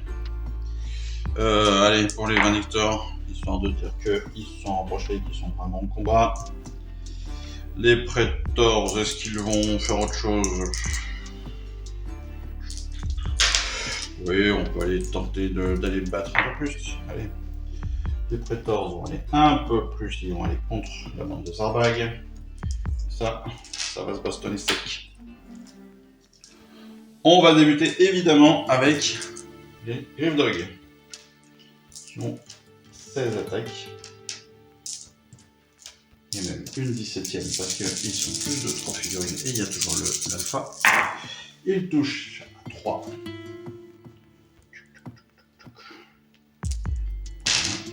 Ça c'était bon. Ils blessent à 4. J'en ai oublié un qui n'a pas été lancé. Ça, je l'enlève, ça, je l'enlève, ça, je l'enlève, ça, je l'enlève. Voilà. 2, 4, 6, 7. 7 blessures. Sauvegarde à 3+.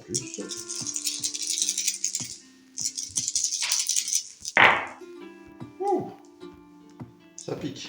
2, 4, 5. 5 blessures. Dommage. Il avait 6 points de vie. Il en avait un déjà en stock. Il en perd 5. Il meurt. C'est au tour des éventreurs. 4, 6, 8, 9. Les éventreurs contre les Vindictors. Ils touchent. Les éventreurs ils touchent à 4, blessent à 4 et ils ont les armes protégées de narre bleu. Donc il y a déjà 3 blessures mortelles. Ils touchent à 4 et 2 blessures supplémentaires. Une blessure. Sauvegarde à 3+. 5. C'est sauvegardé. On a donc 3 blessures. 3 blessures, ça veut dire que hop, voilà. Hop, un Vindictor qui prend une blessure. Les Vindictors vont justement répondre. 4, 6, 8 et 9. Ils touchent à 3 blessures 3. Ils ont fait 2 blessures mortelles. Ils ont 4 blessures, 4 touches. Blesse à 3, plus 4 blessures. Il faut faire des 6. Il y a un 6, donc il y a 3 blessures supplémentaires, ça fait 5 au total. 5 au total, ça veut dire que 2 sont éliminés. Et un qui prend une blessure. Ping!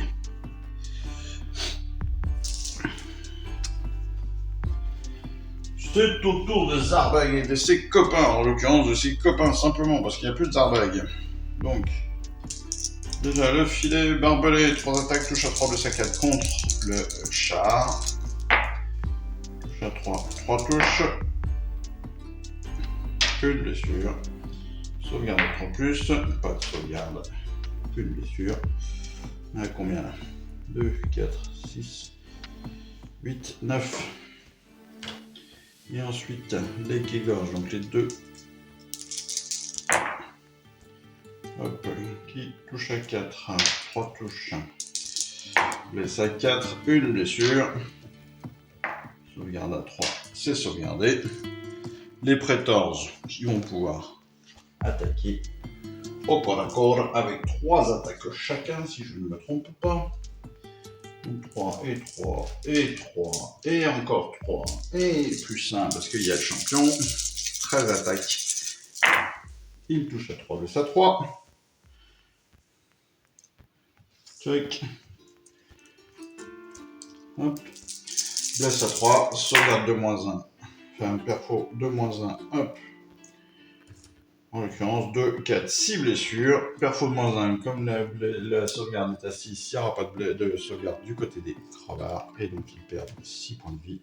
Ça tombe bien, il n'en avait plus que 5 en stock. Plus de crevards sur le terrain. C'est la fin du tour des Stormcast. Il va y avoir donc un jet de déroute pour les Vindictors qui ont perdu une figurine. Ils ne peuvent pas le rater parce qu'ils ont une bravoure de 7. Les Éventreurs, eux, ont une bravoure de 5. Et ils ont perdu 2 figurines ce tour-ci. Ils font 6. 6 et 2, 8. Sur 5, ça fait beaucoup trop. Ils perdent encore 2 figurines, c'est la fin du monde. Il ne reste que des armes de tir pour les Oruks. Là, il y a évidemment 3 points pour l'ordre. Et on passe au tour des Oruks, justement. Alors, et ben ça va être vite fait, on passe directement à la phase de tir, parce que phase de mouvement, bon bah voilà quoi. On va tenter déjà la phase de tir, on va pas bouger. Ce sont donc les empaleux ou les embrocheurs qui vont débuter. Ah, j'ai oublié de mettre le fanatique. C'est pas grave, tant pis. C'est pas grave. Je vais placer à plus de 6 pouces de là où j'étais. Ici. Alors, l'empaleuse, c'était moi. L'empaleuse, elle va tirer sur les Praetors. Allez, elle touche à 2, blesse à 3. Elle fait 6. Et elle a un côté de 1, ça fait dégâts mortels. Ils ont 12 points de vie. Ah, 4. 2, 4, 6, 8, 10, 12 points de vie. Donc on va lancer 12 dés sur 5 plus. Ça fait autant de dégâts, plus 2. 5. Alors, hop. On a 2, 4, 5 points de vie, plus 2, ça fait 7 points de vie, ça fait 2 Praetors qui disparaissent. Et un autre qui prend une blessure. Ensuite, 2, 4, 6, 8, 9. Les Éventreurs, ils vont tous les 3 tirer. Ils ont 2 attaques chaque. Pour les Éventreurs, qu'est-ce que je dis? Les Embrocheurs, pardon. Ils ont une attaque chacun. Voilà. Ils vont tirer. Alors, il y en a 2 qui vont tirer sur le charpent-brailleur et l'autre il verra. Et il touche à 2, ça tombe bien. Et il y en a un qui a fait 6, donc ça fait une blessure mortelle. Blesse à 3. Fait 1. Qui a 2 blessures mortelles qui frappent donc 2 dégâts. Hop. 2, 4, 6, 8, 10, 11.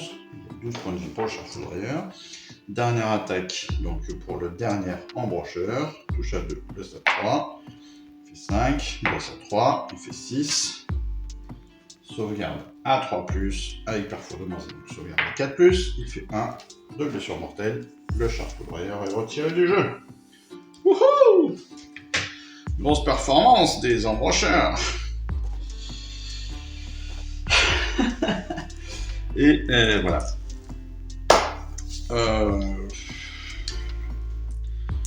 peut faire une tentative de charge. 8. Du fanatique. Peut changer. Les embrocheurs, ils peuvent aussi petite charge, ils font 4, ils n'y arriveront pas.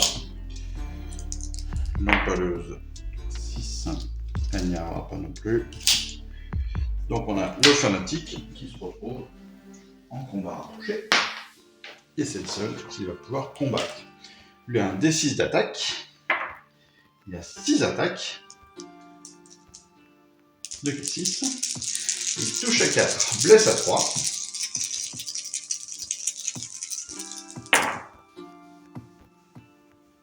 Il fait 3 touches. Blesse à 3. Il fait une blessure. Perfo de -2. C'est pas sauvegardé. Donc il a un D3 de blessure. fait 1. Dommage. Ça aurait pu être pas mal comme attaque. Mais non. C'est la fin du tour des... C'est la fin du tour des orques. Hein. C'est donc la fin du round 3. Et ben, ils n'ont pas de points. Donc on a un premier avantage qui est fait par les premiers. Tout raison gardée. Il y a un avantage qui est vraiment pris par l'ordre. On va faire donc le jeu d'initiative pour le round 4. Ce sont l'ordre qui a l'initiative, qui va bien sûr garder cette initiative. Ils ont 2 points et 2 points de l'autre côté. Hop, 8 de très magique sur le fanatique, 2, ça fait 1 dégât sur le fanatique. Il y a 2 points de vie, il y a 1 point de vie. Et qui est mort. Bien joué. Bien joué, bien joué. Voilà qui est fait. Phase de mouvement. Voilà. Tac. Phase de mouvement. Clac. Phase de mouvement. Clac. Voilà, on va pas s'embêter. On va prendre les objectifs.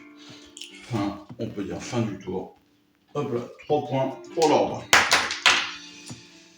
C'est à la destruction.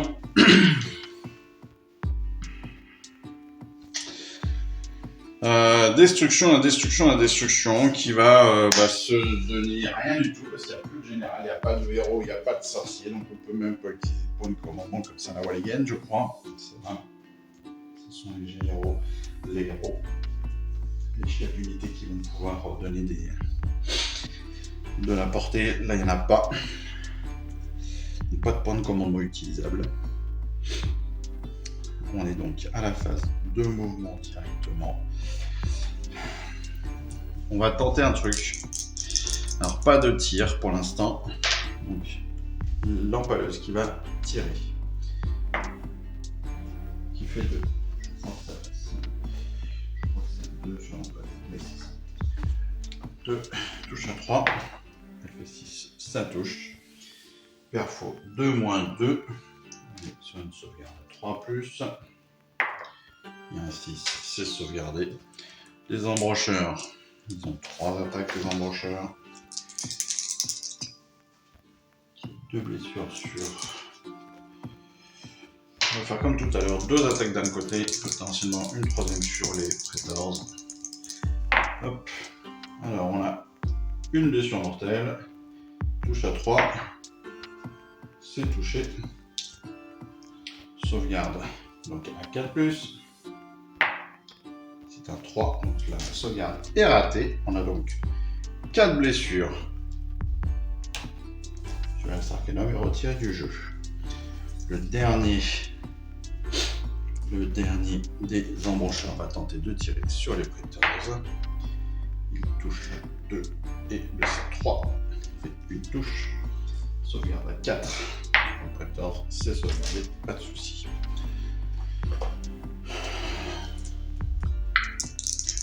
On va tenter des charges, pourquoi pas. On fait 7.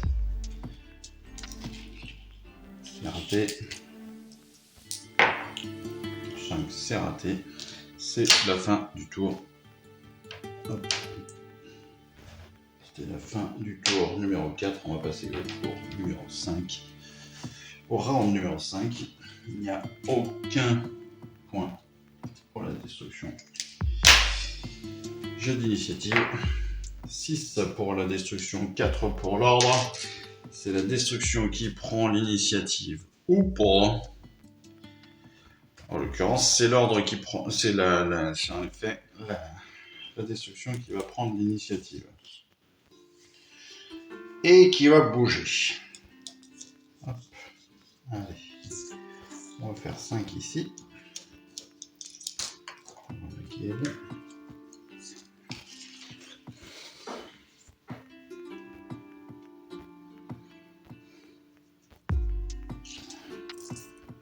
toute façon, on sait que ça va être très clairement perdu. Phase de tir, les deux unités ont bougé. Bon, malgré tout, les embrancheurs vont commencer à tirer. Il y en a deux, les trois vont tirer de toute façon. Ils ont deux attaques chacun. Ils touchent à 4, blessent à 3. Et ils ont les armes côté de notre évidemment du 6. Donc il y a un 6e blessure mortelle. Il y a deux touches. Blessure à 3. Deux blessures. Sauvegarde à 4+, avec le perfo de -1. Il y a une blessure qui passe, une qui est sauvegardée. On a deux blessures, 4 points. 4 points, ça fait hop. Les deux embaucheurs sont éliminés du jeu. C'est au tour de l'empaleuse. L'empaleuse, elle est là.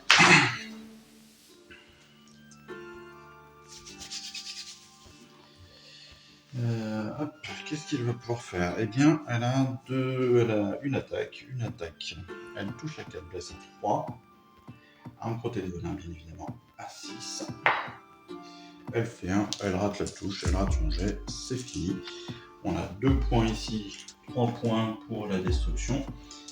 Ils sont à moins de 6 pouces ici, moins de 6 pouces ici, ils ont plus d'objectifs que l'ordre. Et on passe au tour de l'ordre. L'ordre, justement, qui a déjà gagné la partie, en soi. Parce qu'on est déjà à 12-9. Donc on ne pourra pas revenir dessus. Donc, l'ordre a déjà gagné la partie, sauf s'ils se font éliminer l'intégralité de leurs unités sur cette phase d'attaque, de défense, enfin voilà. Donc, tout simplement, on va débuter avec une phase de mouvement. Phase de mouvement, les vindicteurs qui vont venir en charge, ils vont réussir la charge parce que de toute façon, voilà, ils font stat, ils vont réussir leur charge, ils sont en charge.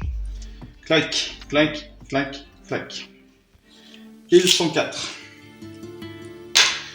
Les griffes dog vont aussi venir potentiellement. Oui. 9. Et puis ils vont charger aussi. Voilà. De toute façon. Oh, peu importe, on sait qu'ils ont gagné. On s'en fout. C'est les griffes dog qui vont commencer. Ils sont 4. Ils ont 16 attaques. 2, 4, 6, 8. 16 et un 17e parce qu'il y a l'alpha. Touche à 3. Oh là là. Quel jet. Ici c'est des 5 de partout. Blesse à 3.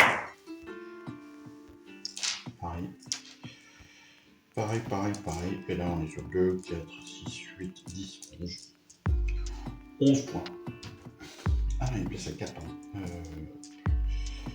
Pas 11, mais 2, 4, 6, 7. 6, 7. L'embaleuse, elle est en sauvegarde à 5+. Donc c'est une perfo. Non, il n'y a pas de perfo. 5+. On a 5 points de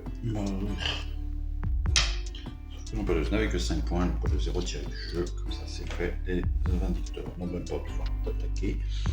Les griffes dog peuvent reculer de 6. Clac. Voilà. Comme ça en plus. Hop, ils reprennent l'objectif. On a de nouveau 3 points. C'est la fin de la partie. Fin de la partie. Fin de la partie. On le voit. J'aurais peut-être dû allumer, vous avez peut-être pas vu grand chose. C'est pas grave. Je sais qu'après que j'y pense au bout d'une heure et demie. Au bout de 2 heures. Fin de la partie. Eh bien, c'est évidemment l'ordre qui gagne. Alors évidemment, oui. Pourquoi parce que ça a été très mal géré, encore une fois, côté destruction. Pourquoi parce que tout simplement, j'ai mal géré les aptitudes. J'ai complètement oublié 90% des aptitudes, entre autres, de Zarvak, des égorgeurs, des éventreurs, de tout le monde.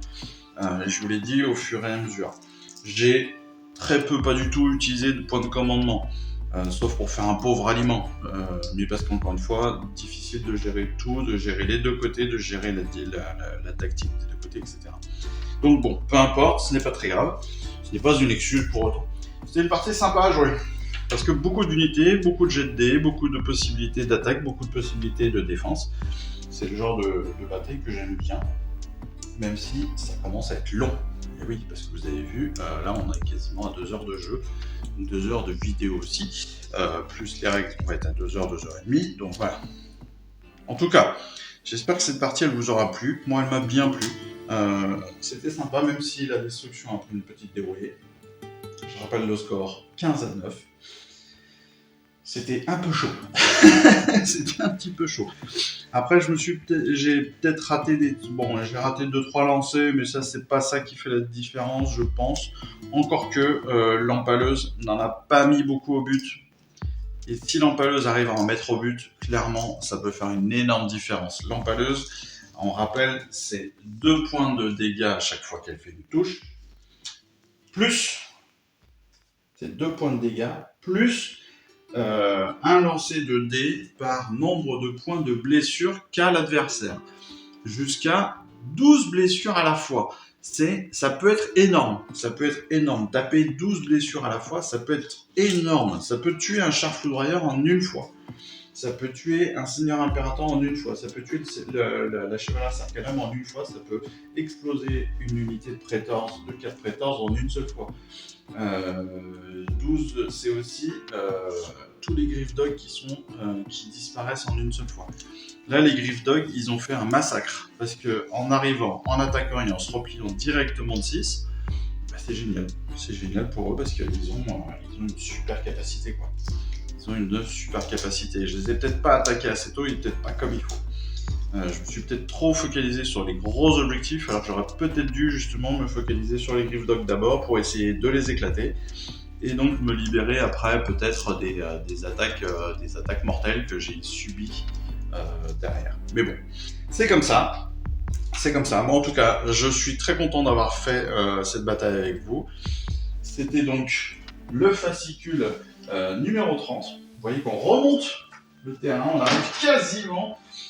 J'espère qu'en la fin de semaine, là, on arrivera à être à peu près à l'ordre. Donc, on est la semaine du fascicule numéro 32. Donc, j'espère que à la fin de la semaine, on arrivera à peu près à être bon. Dans tous les cas, je pense que la semaine prochaine, ça devrait être réglé. Donc, on devrait revenir sur un rythme à peu près normal dès la semaine prochaine. Sachez que je suis en train de réellement réfléchir sur les vidéos de peinture. Voilà, je trouve que c'est pas les plus utiles. Voilà, parce que vous savez maintenant comment je fonctionne. Vous savez aussi que je suis pas le meilleur des peintres du monde et je suis pas sûr qu'il y ait un grand intérêt. Je vais regarder les statistiques de visionnage, si c'est pas les plus vus, si ça fait pas partie des plus vus, peut-être que je les arrêterai parce qu'elles sont longues, pas forcément intéressantes et qu'elles me posent. Enfin, c'est pas qu'elles me posent des problèmes, mais voilà. Je me dis que c'est pas forcément passionnant pour vous. Autant le montage peut avoir un petit intérêt parce qu'il peut y avoir des informations de temps en temps, encore que. Je sais que les plus attendus ce sont les unboxings et les batailles, avec les règles, mais surtout les batailles. Mais voilà. Bon, en attendant les prochaines vidéos, moi je vous remercie encore une fois de me suivre, je vous remercie de tout votre soutien, de votre accompagnement, et puis surtout je vous dis à très très vite pour une prochaine vidéo.